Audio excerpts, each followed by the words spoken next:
este simposium, que tiene como título, como veis, el abordaje del cáncer de próstata desde una visión multidisciplinar, como no puede ser de otro modo, intentando definir qué, cómo, cuándo y a qué paciente tenemos que tratar y de qué modo hacerlo. Como sabéis, es un simposium que está sponsorizado por Sanofi, por tanto, gracias por anticipado tanto a Olga como a Clara por su confianza. Y contamos con un panel que a mí me parece que es un auténtico privilegio poder contar a la vez con Eduardo Solsona, con Fran Gómez Veiga, con Rafa Medina y con Javier Puente, que es un oncólogo del Hospital Clínico San Carlos, que tenemos el placer de poder contar con él hoy aquí.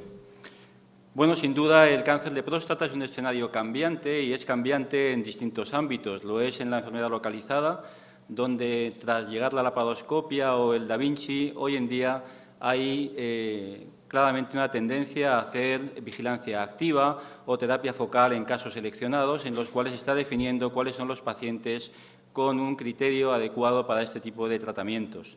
Pero también en la enfermedad metastásica, en el paciente hormonosensible, algunas cosas están cambiando y, de hecho, será el elemento nuclear del simposium de hoy. Y en los pacientes con cáncer de próstata resistentes a castración, tanto en el ámbito de la prequimioterapia o en el ámbito del postquimioterapia, veremos que algunas cosas han cambiado y están cambiando de modo muy intenso en los últimos años.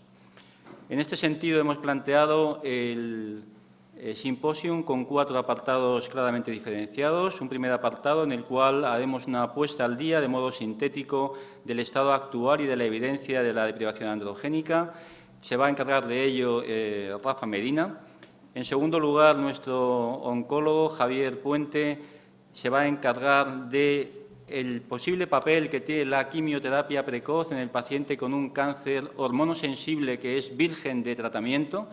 Esto está basado fundamentalmente en un trabajo presentado en el ASCO de hace unas semanas, donde hay alguna evidencia de que en un perfil seleccionado de pacientes, fundamentalmente pacientes con alto volumen tumoral, la adición al bloqueo androgénico de quimioterapia precoz tiene un impacto potencial en supervivencia. Y pondremos también esto en el contexto de alguna evidencia previa que hay en la literatura. Posteriormente pasaremos a un tercer bloque donde Eduardo Solsona va a intentar definir cuáles son los criterios de selección de aquellos pacientes que son candidatos a tratamiento hormonal en el escenario del paciente con un tumor resistente a la castración. Y finalizaremos con la participación de Fran Gómez Veiga, intentando hacer el mismo esfuerzo que ha hecho Eduardo antes, pero sobre todo en los pacientes que van a ser candidatos de inicio a tratamiento quimioterápico.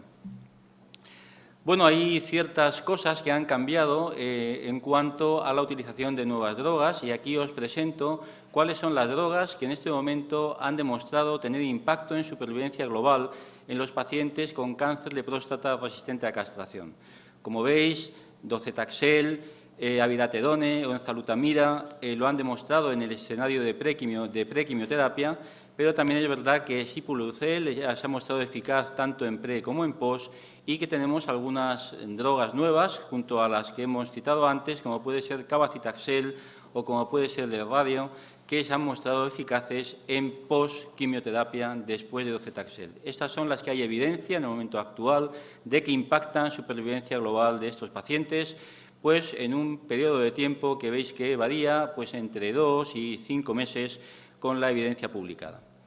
Pero también es verdad que hay nuevas moléculas que están viniendo, que en este momento están en ensayos fase 1 o fase 2. Os he señalado aquí las que yo creo que tienen un perfil más prometedor en cuanto a instalarse en la práctica clínica en los años próximos. Y, finalmente, si tenemos tiempo, intentaremos ver cómo tenemos que convivir oncólogos y urólogos a la hora de establecer las indicaciones y diseñar los perfiles de pacientes que son mejores candidatos a cada una de las múltiples alternativas que vamos a tener. Me permito dar paso ya al doctor Medina, que nos va a contar cuál es el estado actual del paciente virgen de tratamiento desde el punto de vista de la deprivación androgénica, cuáles son las evidencias y qué es lo que tenemos que hacer. Gracias, Javier. Buenas tardes. En primer lugar, agradecer, como no, a Sanofi por haber contado con nuestro grupo para participar en este simposium y a ti, Javier, concretamente por tu invitación también. Bueno, pues a mí me han encomendado hablar de, digamos, la parte más consolidada o en la que más trayectoria llevamos los urólogos en el tratamiento del cáncer de próstata, en este caso hormonosensible. Voy a intentar pues, extraer un poco o exponer un poco el nivel de evidencia que tenemos en los diferentes tipos de tratamiento que nos movemos y hacer un poco de hincapié en algunas controversias que podemos encontrar. En la actualidad, y aquí me voy a parar poco, estos son todas las opciones de depilación androgénica como tratamiento estándar del cáncer de próstata hormonosensible con la que disponemos. Evidentemente, la orquiectomía puntero no tenemos, ¿verdad? La orquiectomía bilateral y los estrógenos son algo que no se utilizan, no tenemos... Vale. No se utilizan, normalmente utilizamos en nuestra práctica diaria los agonistas de la LH-RH, los antagonistas no lo tenemos disponibles en estos momentos en nuestro país y los antiandrógenos, fundamentalmente los no esteroideos, que son los que solemos utilizar en nuestra práctica habitual. Una vez dicho esto, voy a intentar... Argimiro, muchas gracias. Siempre tiene que haber gente del IVO, ¿has visto? Muy bien, nos vamos a parar en 4 puntos fundamentales, bloqueos clásicos en el debate del tratamiento del hormonosensible, bloqueo androgénico completo versus incompleto, monoterapia con antiandrógeno, bloqueo precoz versus diferido y bloqueo hormonal intermitente. Esos son los 4 puntos, digamos, que más a debate podemos encontrar en este tratamiento hormonal de primera línea. Veremos el bloqueo completo a la vez que la monoterapia, analizando algunos datos de la literatura que nos han parecido relevantes. Este es un artículo publicado en Lancet en el año 2000, un estudio bastante amplio en cuanto a número de pacientes, que engloba 36 estudios, de los cuales seleccionaron 31, y que al fin y al cabo nos debemos de quedar con la conclusión de que a 5 años la supervivencia, añadiendo el antiandrógeno al bloqueo, es aproximadamente en la supervivencia global de 2-3%, ¿de acuerdo? Con una dimensión en beneficio que rondaría en torno al 0,5%. Este es un trabajo clásico de la Cochrane Library, que es, digamos, un pilar fundamental a la hora de haber iniciado el bloqueo en monoterapia con análogos en el cáncer de próstata hormonosensible y que nos viene a concluir esta serie de resultados. Es un ensayo, es un metaanálisis que incluye 20 ensayos con este gran número de pacientes. En la supervivencia global fue significativa a los 5 años, y ahora vemos cómo, y la conclusión fue que el bloqueo androgénico completo produce una modesta supervivencia global y específica a los 5 años, pero con mayor número de efectos adversos y disminución en la calidad de vida. Estos son los datos. Realmente al año no encontramos beneficios con el bloqueo completo versus el análogo, con un número necesario de tratamiento que tienen aquí. A los 2 años tampoco, a los 5 años un modesto beneficio del 5%, como hemos visto, bajando allá a los 5 años la NNT considerablemente. En cuanto a la monoterapia con antiandrógenos, bueno, pues si tenía algún lugar sería la bicalutamida 150 miligramos y en pacientes muy concretos.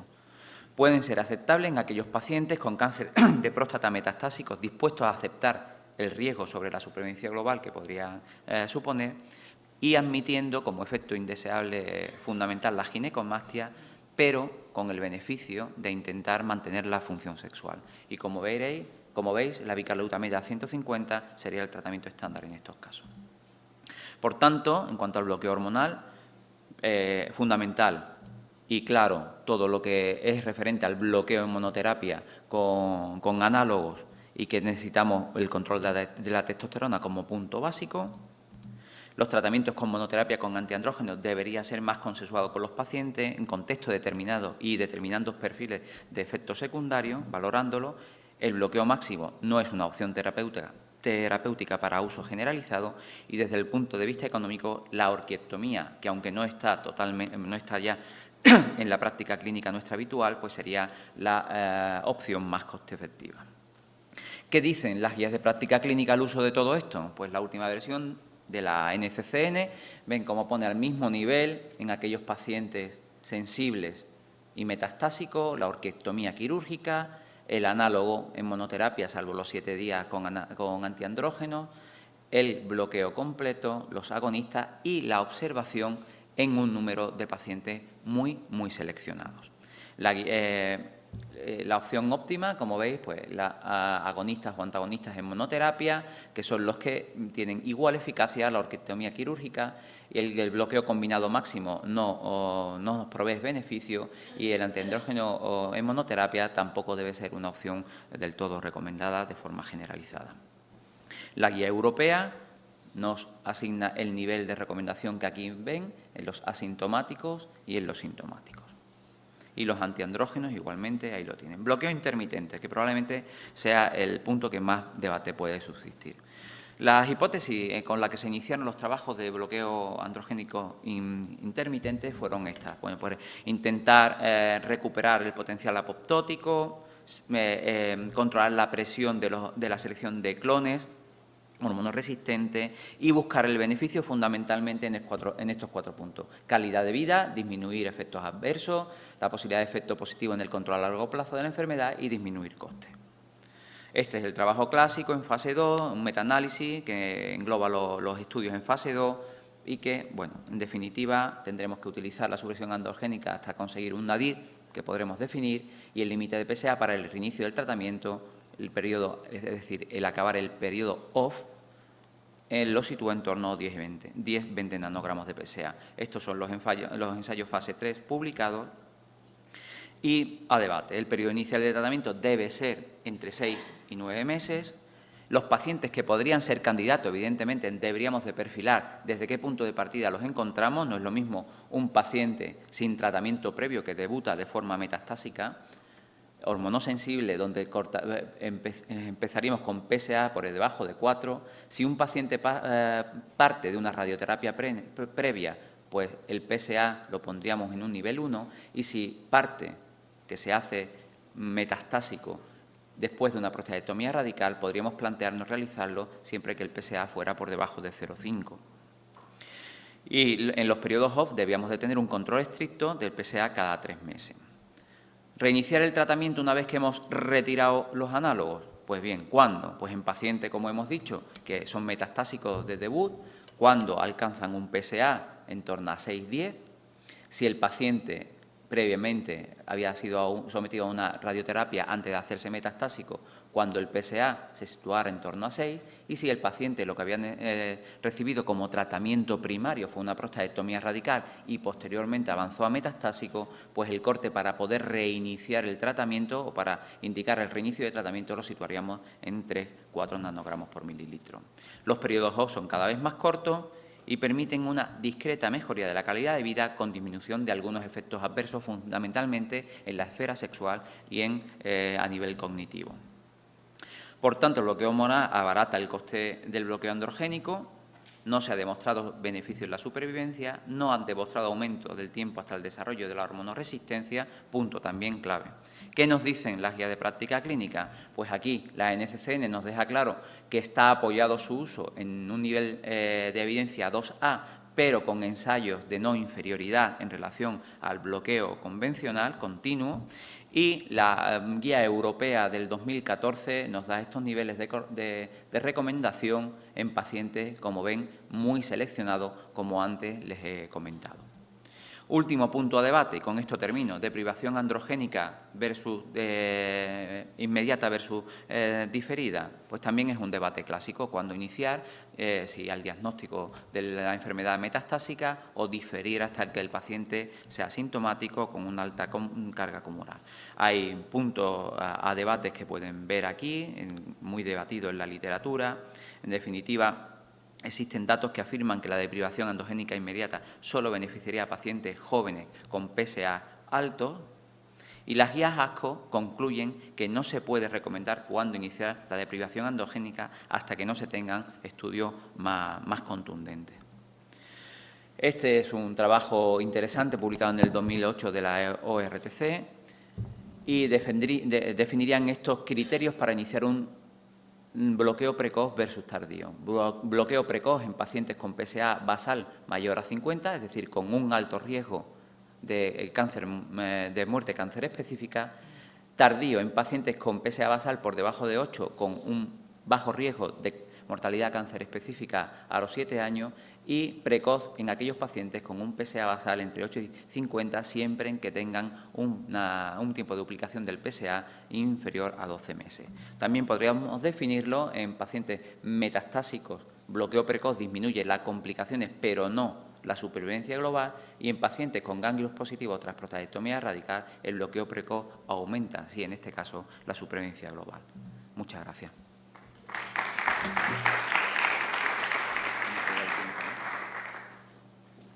Bueno, muchas gracias por la excelente síntesis que has hecho.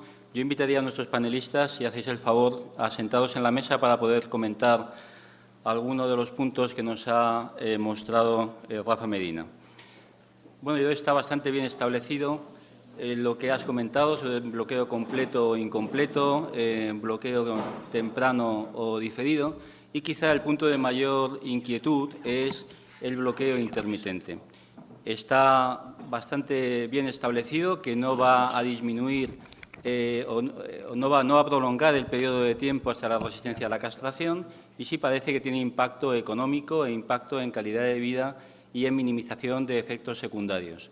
Pero yo creo que los dos puntos fundamentales de debate es qué paciente es el adecuado para hacer bloqueo intermitente, y el segundo punto de debate es si estamos todos de acuerdo en esas cifras que nos han mostrado de cuándo empezar el ON y cuándo empezar el OFF, porque ahí parece muy claro y yo no estoy convencido que en la práctica clínica del día a día todos lo hagamos así. Centrando el primer punto, que yo creo que es trascendente, ¿cuál creéis cada uno de vosotros que es el paciente con un perfil más adecuado para permitirnos bloqueo intermitente? Fran, ¿podemos tener un micrófono? Vale. Bueno, yo creo que hay los dos grandes estudios son el hecho en pacientes por fracaso por radioterapia y el otro en enfermo en general metastásico. Es difícil extraer todas las conclusiones, pero bueno, yo creo que en definitiva pacientes que probablemente no tienen un tumor realmente agresivo en ambos escenarios podrían ser tratados con tratamiento intermitente.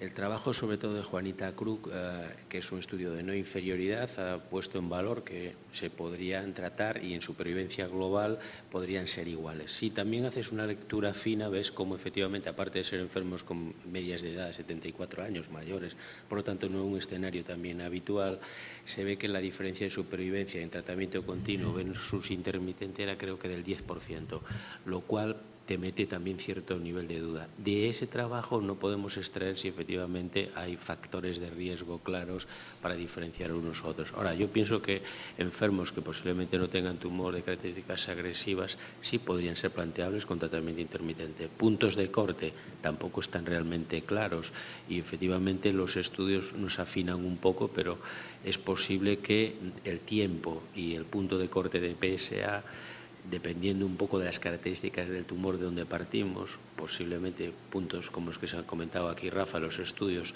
valores de 4 podrían ser suficientes, pero evidentemente no tenemos claro, desde mi punto de vista, qué hacer claramente con estos pacientes. Eduardo. Pues yo hasta hace un año y medio tenía claro, en este momento ya no tengo claro cuál es el perfil del paciente. Sí, yo también estoy de acuerdo con Fran y sigo pensando así, pero claro, ya digo que tengo mis grandes dudas. Es decir, yo creo que el paciente más adecuado para el tratamiento intermitente es aquel que tiene progresión bioquímica después de un tratamiento radical local, bien sea prostatectomía radical o bien sea radioterapia. Primero, son los pacientes en los cuales la calidad de vida más se nota en cuanto a la retirada del tratamiento hormonal. En segundo lugar, los tiempos en off son mucho más prolongados y, por lo tanto, la calidad de vida es el objetivo. La supervivencia, pues la supervivencia en realidad no se mejora, pero sí que la calidad de vida. Pero claro, llegó el estudio de Maha Hussain y entonces nos ha dejado descolocados por completo. Maha Hussain, el estudio que fue un estudio de Southwest Oncology Group, enorme en cuanto a tamaño muestral, nos viene a decir que realmente no hay mejor supervivencia y la calidad de vida es cuestionable. Pero claro, se trata de pacientes metastásicos. Pero lo más sorprendente es que, curiosamente, funciona mejor en pacientes con gran carga tumoral que no con baja carga tumoral, que es todo lo contrario de lo que dice Juanita Cruz y es todo lo contrario de lo que yo venía haciendo en mi práctica diaria. porque a mí me daba mucho miedo el tratamiento intermitente en pacientes metastásicos con gran carga tumoral. ¿Dónde me quedo? Pues no lo sé. Tenemos que esperar que el Island, tenemos que esperar que el del tratamiento intermitente con Degarelix, etcétera, etcétera, nos aporten más luz para saber exactamente dónde estamos. Es decir, yo personalmente sigo quedándome dando la indicación de tratamiento intermitente en pacientes con baja carga tumoral, pero en este momento no me atrevo a decirlo con la seguridad ni con la categorización que te lo hubiera dicho hace un año y medio. Bueno, posiblemente eso es expresión de que es absolutamente vivo, ¿no?, el debate en el que estamos, y algo que parecía más o menos establecido empieza a ser cuestionado, ¿no? Rafa, ¿cuál es tu opinión? ¿Qué paciente es el candidato ideal? ¿El mismo que ha pintado Eduardo o no? Sí, yo estoy de acuerdo con lo que ha dicho Eduardo. Fundamentalmente nos podemos plantear el iniciar un bloqueo intermitente en aquellos pacientes que han recibido un tratamiento con intención curativa previamente, ¿no? Y teniendo muy en cuenta el perfilarlo y lo que he intentado transmitir, ¿no?, que no es lo mismo el manejo del PSA o la interpretación del PSA cuando inicia el tratamiento intermitente, cuándo cortarlo, cuándo volver a reiniciarlo. En los cortes de PSA, individualizarlo dependiendo del paciente, el tratamiento primario al que haya sido sometido. Yo creo que Eduardo lo ha dicho muy bien, nos da miedo emplear el tratamiento intermitente en pacientes con alta carga tumoral. Hoy en día, y con la baja implementación en la práctica clínica que tiene la urología española, el bloqueo intermitente, creo que en parte es motivo por eso y por la incertidumbre que tenemos en qué paciente iniciarlo, ¿no? Creo que no es una cosa que, aunque haya mejorado el nivel de evidencia y recomendación en la guía de práctica clínica, pues tengamos muy claro el cómo manejarlo, el cómo hacerlo, el cómo indicarlo. ¿Tienes algún dato sobre diferencia de coste entre intermitencia y continuo? Los datos económicos, existen datos económicos, lo que pasa es que igual que la evidencia ha cambiado mucho en los últimos años, también los costes de los tratamientos han cambiado mucho. Hemos pasado a tener en los últimos años antiandrógenos que costaban tratamientos de 300 o 600 euros mensuales a tener genéricos que han abaratado mucho los costes. En líneas generales es claro y obvio que el tratamiento intermitente, pues vamos a tener periodos donde el paciente no va a consumir ni el análogo ni el antiandrógeno, por lo tanto, obviamente, el coste va a ser mucho menor. Javier, desde el punto de vista del oncólogo, ¿para ti tiene alguna trascendencia cuando estos pacientes llegan a tu consulta porque se han hecho resistentes a castración y son candidatos a docetaxel, que hayan tenido previamente un bloqueo continuo intermitente? ¿Es un matiz que tú valoras a la hora de seleccionar qué haces con el paciente o no? No, en principio no. No es algo que nosotros consideremos como un factor que determine terapias futuras, sino que de alguna manera nos complica en el contexto de definir bien la castración y los criterios exactos, ¿no? Si ha habido periodos en los cuales no sabemos bien fechas, periodos de tiempo de estar bajo terapia de bloqueo, ¿no? Pero en cierta manera, desde el punto de vista práctico, ninguna. Muy bien, ya para acabar con este apartado, lo que sí parece cierto es que la práctica de los urólogos españoles en cuanto a la terapia intermitente no está muy implantada. De hecho, si no me equivoco, Fran, es algo así como el 6% de los pacientes tratados con deprivación androgénica lo hacemos de modo intermitente. Sí, los datos del registro así lo confirman, son datos de 2010.